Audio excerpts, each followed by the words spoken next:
नमस्कार, नेपाल टाइम्स ट्रेडिङमा हार्दिक स्वागत छ। आउँदो असोज 6 गतेदेखि प्रधानमन्त्री पुष्पकमल दाहालले उत्तरी छिमेकी मुलुक चीनको औपचारिक भ्रमण गर्दैछन्। उनको यो भ्रमणको क्रममा चीनसँग पूर्वाधार, ऊर्जा लगायतका विभिन्न एजेन्डामा छलफल र सम्झौता हुने ठानिएको छ। यही बेला प्रचण्डको चीन भ्रमणको ठिक अघि दक्षिणी छिमेकी मुलुक भारतले भने नेपालको हितमा हुने गरी महत्वपूर्ण निर्णय गरेको छ। भारतको मन्त्री परिषदको बैठकबाट आउँदो 10 वर्षमा नेपालबाट 10,000 मेगावाट विद्युत खरिद गर्ने प्रस्ताव स्वीकृत गरिएको छ। यो नेपालको हितका लागि, चीनका लागि जान लागेका प्रचण्डलाई खुसी पार्नका लागि हो वा आफ्नो आवश्यकताका लागि हो, तर जे भए पनि भारतको यो निर्णय कार्यान्वयन भयो भने नेपालको ऊर्जा बजार पक्कै पनि बढ्नेछ। हुन त प्रधानमन्त्री प्रचण्डको गएको जेठ 17 देखि 20 गतेसम्म भारतको भ्रमणका क्रममा नै भारतले नेपालबाट 10,000 मेगावाट विद्युत खरिद गर्ने सहमति भएको थियो। नेपाल र भारतको प्रतिनिधिमण्डल स्तरीय बैठकपछि आयोजित संयुक्त पत्रकार सम्मेलनमा भारतीय प्रधानमन्त्री नरेन्द्र मोदीले नै उक्त सहमति भएको घोषणा गरेका थिए। तर त्यसको 3 महिनापछि मात्रै भारतको मन्त्री परिषदको बैठकबाट सहमतिलाई स्वीकृति प्रदान गरिएको हो। हाल अरुण 3, तल्लो अरुण, पश्चिम सेती, SR6 माथिल्लो कर्णाली बनाउने जिम्मा भारतलाई दिइएको छ।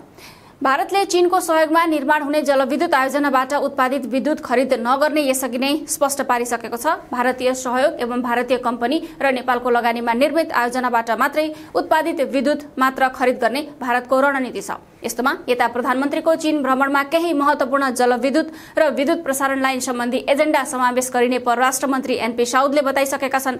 विशेष गरेर चीनको सीमा क्षेत्रमा भएका किमाथाङकातिर भएका केही हाइड्रो प्रोजेक्टहरूमा चीनिया लगानी आकर्षित गर्ने, केही ट्रान्समिसन लाइनहरू विकास गर्ने कुरामा पनि छलफल भएको परराष्ट्र मन्त्री साउदले बताएका छन्। यही छेकोमा भारतले पनि नेपालसँगको 10,000 मेगावाट बिजुली किन्ने सहमतिलाई आफ्नो मन्त्री परिषदबाट पास गरेको हो। यससँगै थप 180 मेगावाट बिजुली निर्यातलाई स्वीकृति पनि दिएको छ।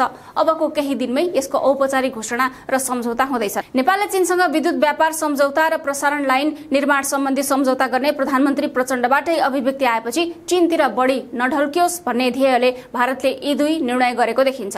किनभने यसअघि पनि सन् 2018 मा नेपालका प्रधानमन्त्रीको चीन भ्रमणका क्रममा 400 केभी प्रसारण लाइन निर्माण सम्बन्धी प्रारम्भिक सहमति भएपछि भारतले सीमापार विद्युत व्यापार सम्बन्धी निर्देशिका 2016 लाई संशोधन गरेको थियो। सुरुमा उक्त निर्देशिका अनुसार भारतसँग विद्युत व्यापार गर्न नसकिने खालको थियो। भारत सरकार र उसका कम्पनी जसको 51% शेयर अनिवार्य हुनुपर्ने, त्यसबाहेक अन्य कम्पनी वा लगानीकर्ताले उत्पादन गरेको बिजुली भारत निकासी हुनै सक्दैन थियो। तर चीनसँग प्रसारण लाइन निर्माणका लागि अध्ययन गर्ने सहमति हुनासाथ भारतले सन् 2016 मा जारी गरेको उक्त निर्देशिका सच्यायो। यसलाई सच्याउन नेपाल सरकारले भारतलाई निकै अनुरोध पनि गरेको थियो। यसले के देखाउँछ भने नेपालको अन्य क्षेत्र जस्तै नेपालको विद्युत क्षेत्रमा चीनको उपस्थिति भारतलाई रुचिकर छैन। चीनिया ठेकेदार संलग्न भएको जलविद्युत आयोजनाको बिजुली आयात गर्न भारतले रोक लगाउनु नै त्यसको ज्वलन्त उदाहरण हो। यता नेपालले चीनसँग महत्वपूर्ण ऊर्जा सम्झौता गर्ने तयारी गरिरहेको बताइए तापनि 5 वर्ष अघि नै सहमति भएको एउटा अन्तर्देशीय प्रसारण लाइन भने तत्कालको प्राथमिकतामा नरहेको अधिकारीहरूले बताएका छन्। यसपटक गरिने सम्झौताहरूको प्रस्तावको मस्यौदामा मुख्य रूपमा 220 केभीको केरुङ चिलिमे प्रसारण लाइन पनि रहेको छ। तर सन् 2018 मा तत्कालीन प्रधानमन्त्री KP शर्मा ओलीको चीन भ्रमणका क्रममा test grid corporation of China र नेपाल विद्युत प्राधिकरण बीच 400 केभीको रातमाटे केरुङ प्रसारण लाइन निर्माणको सम्झौता भए तापनि त्यसमा काम अगाडि बढ्न सकेको छैन। त्यसैगरी भविष्यमा सञ्चालन हुने आयोजनालाई नै मध्यनजर गरेर ल्याप्चे किमाथाङका प्रसारण लाइनको अध्ययनको काम अगाडि बढाउने विषय समेत प्रस्तावमा समेटिएको ऊर्जा मन्त्रालयका प्रवक्ता मधु भेटवालले जानकारी दिएका छन्। प्रधानमन्त्री प्रचण्डले भने चीन भ्रमणका क्रममा ऊर्जा क्षेत्रका सम्बन्धमा दूरगामी र महत्वपूर्ण सहमति हुने विश्वास गरेको सार्वजनिक रूपमा बताउँदै आएका छन्।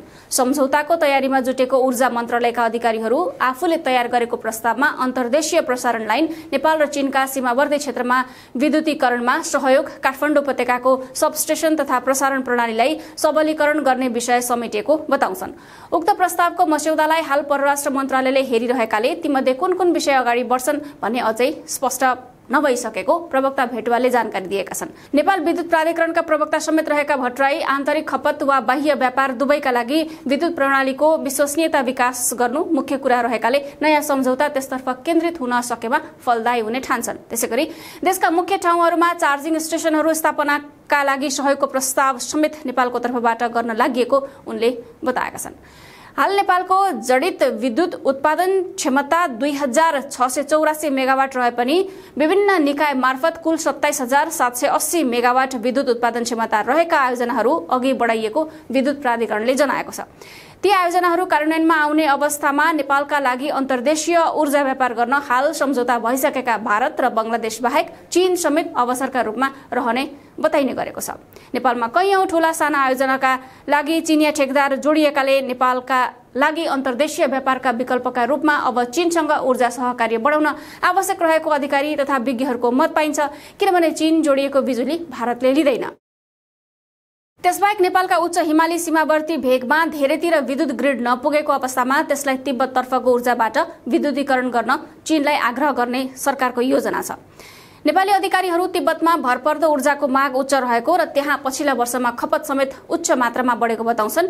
विगतदेखि नै तिब्बतका लागि हिउँदमा नेपालबाट विद्युत खरिद गर्नका लागि चीनिया पक्षले चासो दिँदै आएको बताइन्छ। वर्षायाममा नेपालमा आवश्यकता भन्दा धेरै विद्युत उत्पादन हुने भए पनि हाल हिउँदमा भारतबाट निर्यात गर्नुपर्ने परिस्थिति छ। तर भविष्यमा केही ठूला जलाशययुक्त आयोजना सञ्चालनमा आउँदा नेपालमा सुक्खा याममा समेत बिजुली बेच्न सकिने भन्दै त्यसको लागि काम पनि सुरु गर्नुपर्ने बताइन्छ। तर पटक पटक प्रधानमन्त्री बनेका र अहिले सत्ताको प्रमुख शक्ति बनेको नेपाली कांग्रेसका सभापति शेरबहादुर देउवाको विचार भने फरक छ।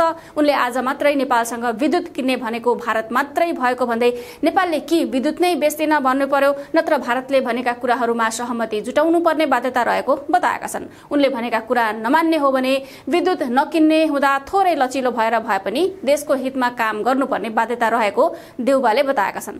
अब नेपालको यो बाध्यतालाई प्रचण्डले आफ्नो चीन भ्रमणका क्रममा कसरी चिर्छन् भन्नेमा धेरैको चासोको विषय बनेको छ। नेपालको ऊर्जालाई लिएर चीन र भारत बीच अहिले नै खिचातानीको अवस्था देखिँदा बिजुली यही आफ्नै देशमा खपत गराउने राष्ट्रिय मूल लक्ष्य ध्येय र त्यस अनुसारको कर्म पनि हुन जरुरी छ, किनकि अझै देशभर विद्युतीकरण हुन सकेको छैन। विद्युतको उच्चतम प्रयोग गरेर इन्धनको आयात घटाउँदै व्यापार घाटा घटाउनु पर्ने लक्ष्य छ। अर्कोतिर कर्णालीका कतिपय जिल्ला अझै अन्धकारमय छन्। त्यहाँका जनप्रतिनिधिहरू भारतलाई बेच्ने बिजुली कर्णालीलाई बेच्न गुहार लगाइरहेका छन्। यसका लागि सर्वप्रथम आन्तरिक प्रसारण लाइन निर्माणमा राज्यको ध्यान जान जरुरी छ। बिजुली निकासी भन्दा पनि माग अनुसारको बिजुली र बहुउद्देश्य सिंचाई आयोजना देशका लागि महत्त्वपूर्ण छ, किनभने पर्याप्त सिंचाई नभएकै कारण यसपालि आशातीत रोपाई हुन सकेन। मौसम परिवर्तनको उग्र रूप देखिँदैछ। नौमुरे, सुनकोशी, कमला, भेरी, बबई जस्ता नदी डाइभर्सन अन्य सिंचाई आयोजनामा राष्ट्रले जोड दिनुपर्छ। त्यस्तै बिजुली निकासी गर्न पनि सीमासम्म प्रसारण लाइन त चाहिन्छ नै। हाललाई त्यो छैन। प्रसारण लाइन निर्माणमा नीति कमजोर छ, उचित क्षतिपूर्ति छैन। त्यसैले स्थानीय माग सम्बोधन गर्न क्षतिपूर्ति नीति पनि तय हुनुपर्छ। उठीबास लागिसकेपछि कम्तीमा जीविकोपार्जनमा समस्या हुनु हुँदैन अनि मात्र प्रसारण लाइनको बाटो र सबस्टेशनलाई चाहिने जग्गा छाड्न स्थानीय तयार हुन्छन्। नेपालको अवस्था बदल्न सक्ने सेतो सुन अर्थात् जलविद्युतको उत्पादन, उपयोग, बजारीकरण र सरकारी नीति अनि भारत र चीनको जुहारीबारे आफ्ना टिप्पणीहरू अवश्य व्यक्त गर्नुहोला। ताजा खबरका लागि नेपाल टाइम्सको अनलाइन पोर्टल www.nepaltimes.net मा गएर हेर्न सक्नुहुनेछ। यसैगरी हाम्रो युट्युब च्यानल र फेसबुक पेज पनि अवश्य भिजिट गर्नुहोला। तपाईले गर्नुभएको लाइक, कमेन्ट, शेयर र सब्स्क्राइबका लागि धेरै धन्यवाद। नेपाल टाइम्स हेर्दै गर्नुहोला। नमस्कार।